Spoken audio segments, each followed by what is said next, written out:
HIV के इलाज के लिए एक गेम चेंजर वैक्सीन इंट्रोड्यूस की गई है जिसको एफडीए का अप्रूवल मिल गया है।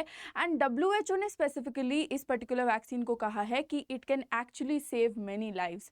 तो उस रिस्पेक्ट में ये वीडियो मैं आप सभी के पास लेके आई हूँ लेट्स क्रैक यूपीएससी सीएससी के चैनल पे, जिसमें हम डिस्कस करने वाले हैं कि कैसे एचआईवी का हम लोगों को एक ब्रेक थ्रू ट्रीटमेंट का मोडालिटी मिला है। तो उसी रिस्पेक्ट में बिना किसी देरी के जो सेशन है उसकी शुरुआत करते हैं और समझते हैं कि ये इतना ज़्यादा इंपॉर्टेंट क्यों है। तो एचआईवी की वजह से अगर आप देखें तो बहुत सारे लोगों की जो जानें हैं वो एट रिस्क है। एंड ओवर द टाइम हम देख रहे हैं कि एचआईवी के जो रिपोर्टेड केस हैं वो भी एक्सपोनेंशियली बढ़ते जा रहे हैं।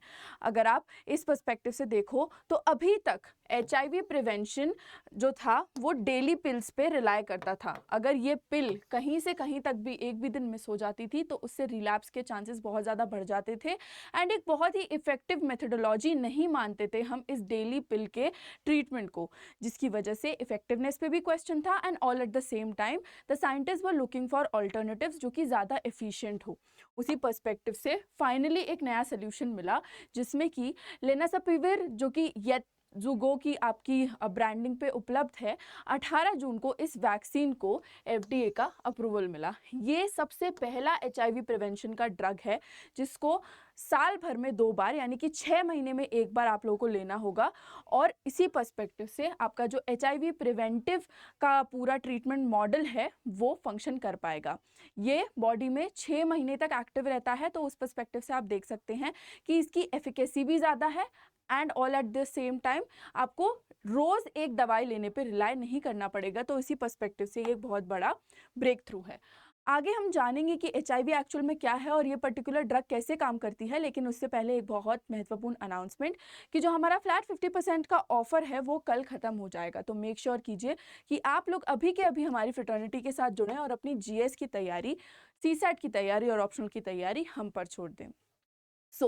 जो हम वायरस के बारे में अभी बात कर रहे हैं उसको थोड़ा सा डिस्कस करते हैं सो दैट आप लोगों को एक जेनरिक आइडिया पड़ जाए कि एचआईवी एक्चुअल में होता क्या है।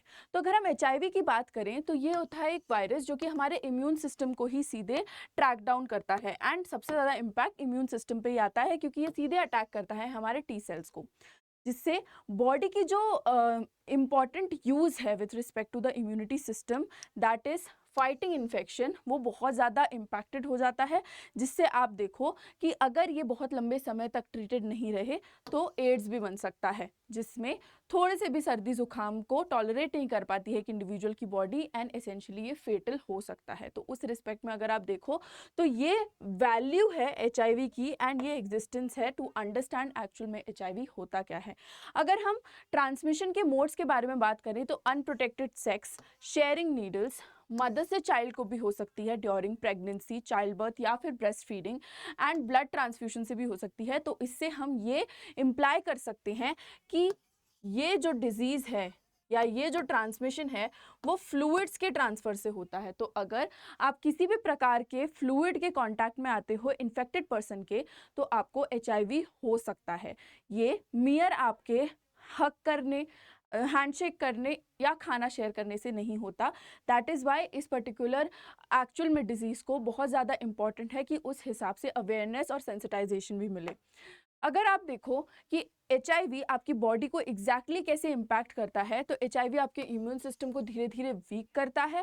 एंड आप देखोगे कि बहुत सालों तक हमको सिम्टम्स देखने को मिलते ही नहीं हैं। तो जब भी देखने को मिलते हैं तब तक उनकी हालत ऐसी हो जाती है कि उनका फिटैलिटी रेट जो है वो बहुत ज़्यादा बढ़ जाता है। एंड वो एक ऐसी सिचुएशन पे ही हम पकड़ पाते हैं जब जो पेशेंट है या इंडिविजुअल है उसको बचाना थोड़ा मुश्किल होता है। अगर हम इसको एक लॉन्ग टर्म तक ट्रीट नहीं करें तो साइलेंटली ये एड्स में भी प्रोग्रेस हो सकता है, जिससे मैंने आपको बता दिया कि और कितनी ज़्यादा जो डिफ़िकल्टी है वो हो सकती है। अब प्रिवेंट कैसे करें हम एचआईवी को? अगर एचआईवी प्रिवेंट करना है तो सबसे ज़्यादा इम्पॉर्टेंट है कि हम फ्लूइड्स के कांटेक्ट में आने से बचें, जो कि कॉन्डम्स के यूज़ से हो सकता है, रेगुलरली एचआईवी की टेस्टिंग कराने से हो सकता है, नीडल्स आप शेयर्ड यूज़ बिल्कुल ना करें। साथ ही साथ प्री एक्सपोजर अगर हम रखते हैं प्रोफाइलैक्सिस से, जैसे कि हमारा जो अभी इंजेक्शन है, तो उससे भी जो है हम प्रिवेंट कर सकते हैं इस पर्टिकुलर डिसीज़ को या इस पर्टिकुलर वायरस को हमारी बॉडी को इम्पैक्ट करने से। पोस्ट एक्सपोजर भी हम बेसिकली अगर देखें तो इस वैक्सीन का हमको एफिकेसी देखने को मिला है, जिसके क्लिनिकल ट्रायल्स हुए हैं, एंड उस बेसिस पे हम देख सकते हैं कि हम जो है इस पर्टिकुलर कंडीशन को प्रिवेंट कर सकते हैं। लेकिन ये एक्चुअल में काम कैसे करता है, अगर हम इसकी वर्किंग मोडालिटी के बारे में बात करें तो ये हमारी बॉडी में 6 महीने तक एक्टिव रहता है और मल्टीपल स्टेजेस ऑफ रेप्लिकेशन है जो हमारे HIV वायरस की, उनको स्टॉप करता है, जिससे कि लॉन्ग टर्म प्रोटेक्शन हमको मिनिमल डोजिंग के साथ मिल जाती है। तो इस रिस्पेक्ट पे इसकी फंक्शनिंग रहती है, जिसमें क्लिनिकल ट्रायल्स जो थे, जिसके बारे में अभी हमने प्री एक्सपोजर जो हमारा पोस्ट एक्सपोजर है उस पर हमने डिस्कशन की, तो उस बेसिस पे अगर आप देखो तो सिस जेंडर वुमेन जो है उनके पास 96% हमको एफिकेसी देखने को मिली, और जो मेन अपने सेम सेक्स के साथ रिलेशनशिप्स रखते हैं उनमें इसकी एफिकेसी 100% हमको देखने को मिली, जिससे कि आप देखते हैं कि फाइनल कंक्लूजन जो था वो ये निकला कि सिग्निफिकेंटली बेटर है ये हमारी डेली पिल से, एंड इसीलिए हमको इसको रोल आउट करना चाहिए।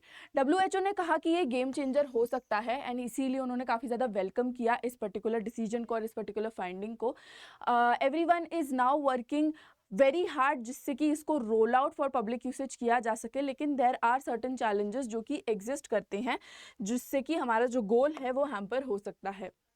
जैसे कि क्या, हमको हर इंजेक्शन के एडमिनिस्ट्रेशन से पहले ज़रूरी है कि हमारे पास एक नेगेटिव HIV टेस्ट हो।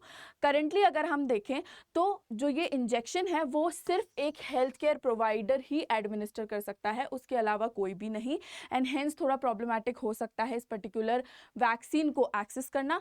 एंड इसी के साथ साथ अगर आप देखो तो इंफ्रास्ट्रक्चर और फंडिंग कट्स भी यहाँ पे मेजरली देखने को मिलते हैं, जिससे rolling this particular thing out would be a problem, and hence इन सारे चैलेंजेस को जो है एड्रेस करना काफ़ी ज़्यादा इंपॉर्टेंट है, क्योंकि ये पर्टिकुलर वैक्सीन की फाइंडिंग जो है वो एक बहुत बड़ा एरा है, एक बहुत बड़ा एवोल्यूशन है, और जो कि बहुत सारे लोगों की लाइफ्स जो है वो बेटर कर सकता है। तो उस रिस्पेक्ट में it is very very essential कि हम HIV प्रिवेंशन में मेजरली अपना योगदान दें और जितने भी हमारे चैलेंजेस एग्जिस्ट करते हैं उसका एक सोल्यूशन निकालें और इस वे फॉरवर्ड पे काम करें। तो इसी रिस्पेक्ट से हमारा डिस्कशन होता है यहीं पे ख़त्म। जो बच्चे अपने ऑप्शनल की तैयारी करना चाहते हैं उन सभी के लिए एक ये और अनाउंसमेंट कि अनअकैडमी आप सभी के लिए वेराइटी ऑफ ऑप्शनल्स लेके आया है, जिसमें कि मैं इन स्पेसिफिक आपको साइकोलॉजी ऑप्शनल पढ़ाती हूँ। तो अगर आप लोग हमारे साथ जुड़ना चाहते हैं तो आप हमारा सब्सक्रिप्शन ले सकते हैं और इस कोड का इस्तेमाल कर सकते हैं, जिससे आपको मैक्सिमम डिस्काउंट्स अवेल हो जाएंगे। अगर आपको कोई भी रिलेटेड क्वेरी है with respect to academics, with respect to आपका जो कोर्स प्लान है, स्ट्रैटेजी है या कुछ भी, तो आप मुझे रीच आउट कर सकते हैं। मुझे रीच आउट करने के लिए आप इस QR कोड को स्कैन कर सकते हैं, जिसके वाया आप मुझसे टेलीग्राम पे कनेक्ट कर पाओगे। So yes, with this is me Nandini signing off for the day. Hope you like the session, and अगर आपको अच्छा लगा, इन्फॉर्मेटिव लगा, then please do comment down, give a feedback, and also like, share, comment and subscribe to this channel. Let's crack UPSC CSE। With this, I thank you all again, and here's me signing off.